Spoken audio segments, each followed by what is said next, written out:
40 வயதை நாம தாண்ட ஆரம்பிக்கிற நேரம் ஒரு சாதாரண வயது மாற்றம் மாதிரி தோணலாம். ஆனா உண்மையிலே பார்த்தா அது உடம்புக்குள்ள நடக்கிற பெரிய சிஸ்டம் அப்டேட்.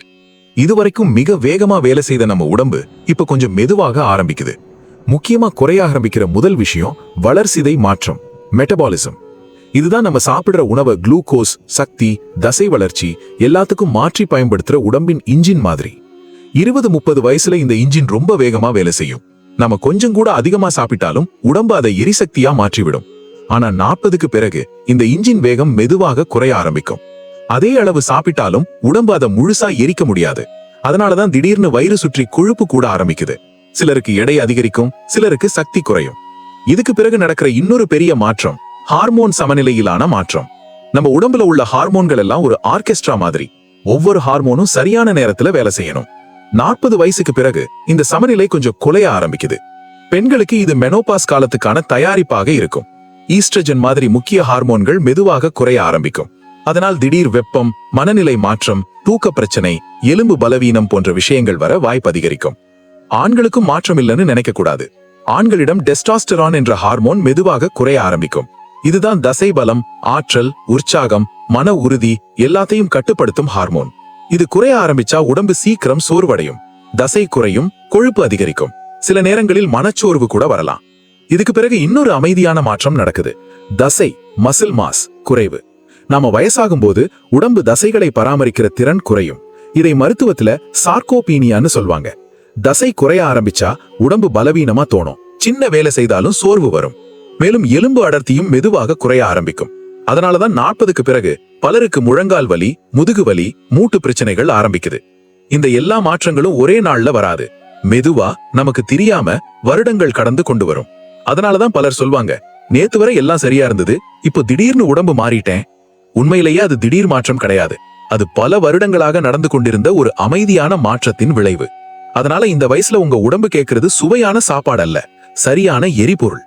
எந்த காருக்கும் தவறான பெட்ரோல் போட்டா அது சில நாட்கள் ஓடும், ஆனா மெதுவாக இன்ஜின் பாதிக்க ஆரம்பிக்கும். அதே மாதிரிதான் நம்ம உடம்பும். 40 வயசுக்கு பிறகு சரியான உணவு, சரியான சத்துக்கள், சரியான வாழ்க்கை முறை இல்லாம இருந்தா உடம்பு மெதுவாக சோர்ந்து போக ஆரம்பிக்கும். ஆனா நல்ல விஷயம் என்னன்னா, இந்த மாற்றங்களை நாம நிறுத்த முடியாது. ஆனா அதை மெதுவாக்கவும் உடம்பை மீண்டும் சக்தி வாய்ந்ததாக மாற்றவும் நிச்சயமாக முடியும். நம்ம பலருக்கு தெரிஞ்ச ஆனா நம்ம அடிக்கடி அலட்சியப்படுத்துற ஒரு மிக முக்கியமான விஷயம் வைட்டமின் டி.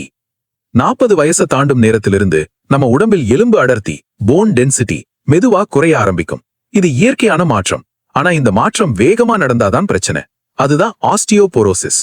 இந்த நிலை வந்துடுச்சுன்னா எலும்பு உள்ளே உள்ள அமைப்பு மெதுவா பலவீனமா ஆகிடும்.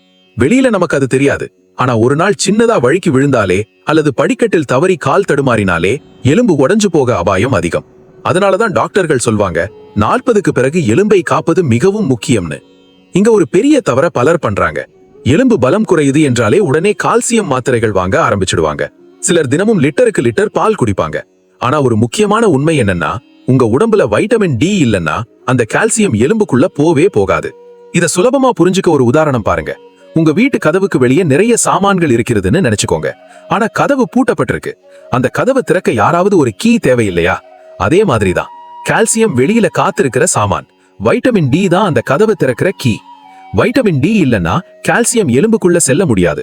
உடம்பு அதை பயன்படுத்த முடியாம வெளியே தள்ள ஆரம்பிக்கும். அந்த கால்சியம் போய் சில நேரங்களில் சிறுநீரகத்தில் கல்லா, கிட்னி ஸ்டோன்ஸ் ஆக மாறும் அபாயமும் இருக்கிறது. அதனாலதான் சிலருக்கு கால்சியம் மாத்திரைகள் அதிகமா எடுத்தாலும் பலன் தெரியாம பிரச்சனை மட்டும் வரும். ஆனா வைட்டமின் டி எலும்புக்கு மட்டும் தேவையில்லை. அது நம்ம உடம்புல இன்னும் நிறைய முக்கியமான வேலைகளை செய்கிறது. முக்கியமா மனநிலை மற்றும் மூளை செயல்பாடு கூட இதோட சம்பந்தப்பட்டிருக்கு. நீங்க கவனிச்சு பார்த்தீங்களா? நாளெல்லாம் ஏசி ரூம்ல வேலை செய்யறவர்கள், சூரிய ஒளி பார்க்காம நாளை கடத்துறவர்கள், அவர்களுக்கு அடிக்கடி மனச்சோர்வு, பதட்டம், காரணமில்லாத சோர்வு, தூக்கமின்மை இப்படி பல பிரச்சனைகள் வரும். இதற்கு காரணம் பல சமயங்களில் வைட்டமின் டி குறைவுதான். ஏனென்றால் சூரிய ஒளி நம்ம உடம்பில் சில ஹார்மோன்களை தூண்டி மனநிலையை சீராக்க உதவுகிறது. அதனாலதான் டாக்டர்கள் கூட இப்ப சொல்றாங்க, sunlight is not your enemy, it's your medicine. இதுக்கு தீர்வு என்னன்னா, நீங்க ஆயிரக்கணக்கில் செலவு பண்ண வேண்டிய தேவையில்லை. இயற்கை நமக்கு கொடுத்த ஒரு இலவச மருந்து இருக்கிறது.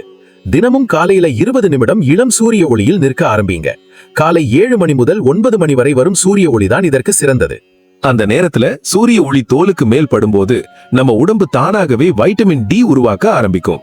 மாத்திரை வாங்காமல், டாக்டர் கட்டணம் இல்லாமல் இயற்கையே உங்களுக்கு இந்த மருந்தை கொடுக்கிறது. சில சமயம் மிகப்பெரிய ஆரோக்கிய ரகசியங்கள் பெரிய மருத்துவமனைகளில் கிடைக்காது. அவை நம்ம வீட்டின் வெளியே இருக்கிற சூரிய ஒளியிலேயே கிடைக்கும். அதனால 40 வயசுக்கு பிறகு தினமும் கொஞ்ச நேரம் சூரியனை பார்க்கும் பழக்கத்தை உருவாக்குங்க. உங்க எலும்புகளும் பலமாகும், உங்க மனமும் லேசாகும், உங்க உடம்பும் உங்களுக்கு நன்றி சொல்லும். இதுதான் 40க்கு பிறகு உடம்புக்கு தேவைப்படும் முதல் மேஜிக் ஆயுதம். இரண்டாவது ஆயுதம் வைட்டமின் சி. அடுத்ததா 40 வயசு நாம நெருங்கும் போது பலருக்கும் உள்ள ஒரு பெரிய பயம் முகத்துல விழுற சுருக்கங்கள். ஒரு நாள் கண்ணாடி முன்னாடி நிக்கும் போதுதான் கவனிக்கிறோம், நேத்து வரைக்கும் சரியா இருந்த முகம் இப்போ ஏதோ மாறிட்டேன். அதுக்கு பிறகு என்ன பண்றோம்? விடனே விலை உயர்ந்த கிரீம்கள், சீரம்கள், ஆன்டி ஏஜிங் ப்ராடக்ட்ஸ் எல்லாம் வாங்க ஆரம்பிச்சிருவோம். ஆனா உண்மையை சொன்னா பிரச்சனை தோலின் மேல இல்ல, அது தோலுக்குள் இருக்கும் செல்களில் தான். இத சுலபமா புரிஞ்சிக்க ஒரு உதாரணம் பாருங்க. மழையில நனைஞ்சு கிடக்கிற இரும்பு சில நாட்களில் துருப்பிடிக்க ஆரம்பிக்கும் இல்லையா? அதே மாதிரிதான் நம்ம உடம்பிலும் நடக்குது. நம்ம உடம்பில் தினமும் ஆக்சிடேட்டிவ் ஸ்ட்ரெஸ் என்ற ஒரு செயல்முறை நடக்குது. இதற்கு காரணம் மாசு, தவறான உணவு, மன அழுத்தம், தூக்கமின்மை, புகை, மது. இந்த எல்லாமே நம்ம செல்களுக்குள் சிறிய துரு மாதிரி பாதிப்பை உருவாக்கும். இந்த துரு சேர ஆரம்பிச்சா என்ன ஆகும்? தோல் மங்க ஆரம்பிக்கும், சுருக்கங்கள் வரும், உடம்பு சீக்கிரம் வயதாக ஆரம்பிக்கும், நோய்களுக்கு எதிர்ப்பு சக்தி குறையும்.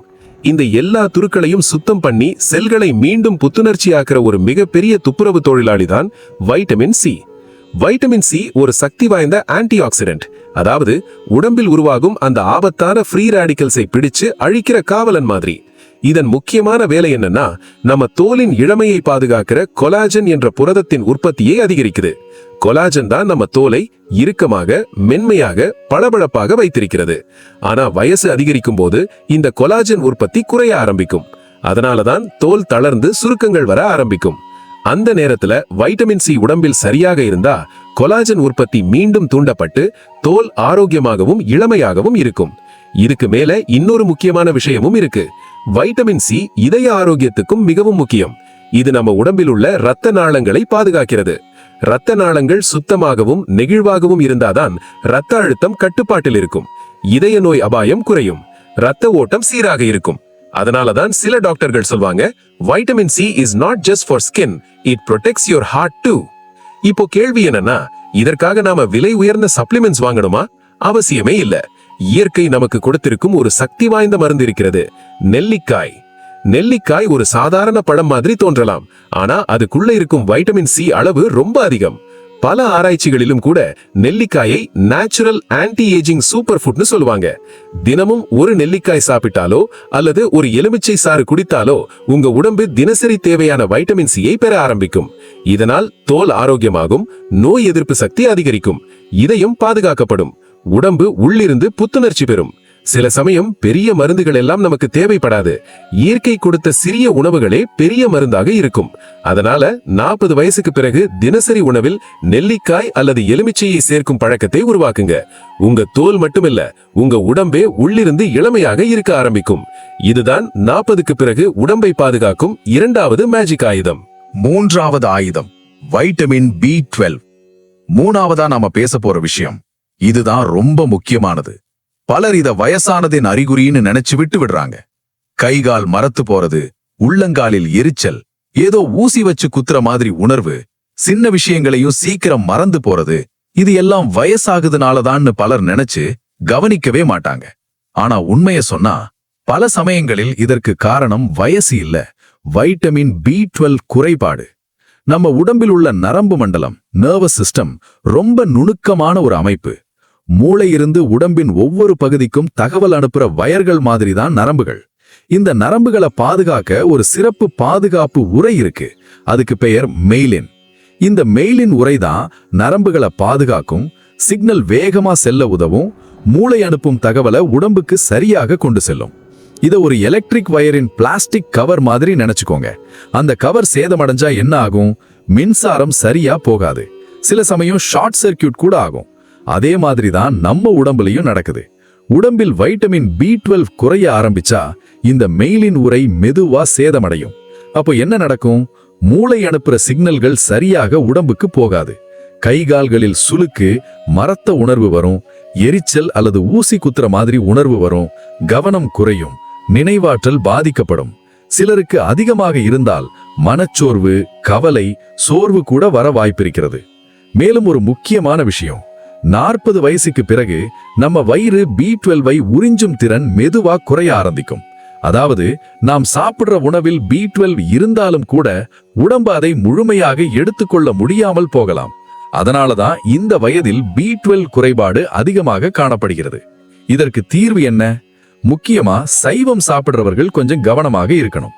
ஏனென்றால் வைட்டமின் B12 பெரும்பாலும் விலங்கு சார்ந்த உணவுகளில் தான் அதிகமா இருக்கும். அதனால் தினசரி உணவில் பால், தயிர், பனீர் போன்றவற்றை தவறாமல் சேர்க்கணும். மேலும் ஒரு நல்ல பழக்கம் என்னன்னா, வருடத்திற்கு ஒரு முறை ஒரு சாதாரண இரத்த பரிசோதனை செய்து B12 அளவை சரிபார்க்கலாம். குறைவாக இருந்தால் மருத்துவரின் ஆலோசனைப்படி சப்ளிமெண்ட்ஸ் அல்லது இன்ஜெக்ஷன்ஸ் எடுத்துக்கலாம். ஏனென்றால் நரம்பு ஆரோக்கியம் பாதிக்கப்பட்ட பிறகு சரி செய்ய நிறைய நேரம் எடுக்கலாம். ஆனால் ஆரம்பத்திலேயே கவனித்தால் அதை எளிதாக கட்டுப்படுத்த முடியும். நண்பர்களே, 40 வயசு என்பது வாழ்க்கையின் முடிவல்ல, அது உண்மையில் ஒரு புதிய தொடக்கம். இதுவரைக்கும் நீங்க உங்க குடும்பத்துக்காக உழைத்திருப்பீர்கள். இனி கொஞ்சம் உங்க உடம்புக்காகவும் கவனம் செலுத்த வேண்டிய நேரம் இது.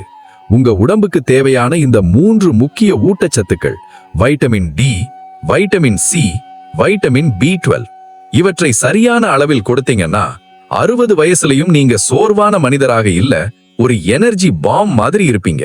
ஆரோக்கியமான உடம்பு இருந்தால்தான் ஆரோக்கியமான வாழ்க்கையும் இருக்கும். உங்கள் ஆரோக்கியம் உங்கள் கையில் தான் இருக்கு. இந்த தகவல் உங்களுக்கு பயனுள்ளதாக இருந்ததுன்னா உங்க நண்பர்களுக்கும் குடும்பத்தினருக்கும் கண்டிப்பா ஷேர் பண்ணுங்க. ஏனென்றால் ஒரு நல்ல தகவல் ஒருவரின் வாழ்க்கையை மாற்றக்கூடும்.